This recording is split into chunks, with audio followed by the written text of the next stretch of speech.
నల్గొండ జిల్లాలో Miryalaguda MLA gunman urea పక్కదారి పట్టించారన్న ఆరోపణలపై వ్యవసాయ శాఖ అధికారులు స్పందించారు. యూరియా సరఫరాలో ఎలాంటి అవకతవకలు జరగలేదని స్పష్టం చేశారు. మంజూరైన యూరియా మొత్తం రైతులకే పంపిణీ చేస్తున్నామని అన్నారు. యూరియాను అధిక ధరలకు విక్రయిస్తే కఠిన చర్యలు తీసుకుంటామని వ్యవసాయ శాఖ అధికారులు హెచ్చరించారు.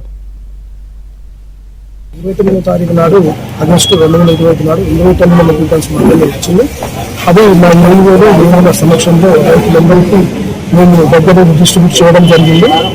ఈ విషయంలో ఎలాంటి అవకతవకలు జరగలేదు అని చెప్పి మేము ఆ షాపుకి వెళ్ళి తనిఖీ చేసి ఎన్నికలు రైతులకు డిస్ట్రిబ్యూట్ చేయడం. ఎవరు ఫోన్ చేసినా గమనం చేసిందని చెప్పి మాకు పై అధికారులకు చేశారని చెప్పి అంటున్నారు. అది మా దగ్గర అలాంటి సమాచారం ఏమి రాలేదు.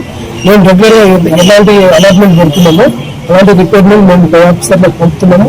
వాళ్ళు కూడా ఎక్కడైతే మీరు బేస్ మీద వాళ్ళు డిస్ట్రిబ్యూట్ చేయడం మార్కెట్ నుంచి వస్తుంది.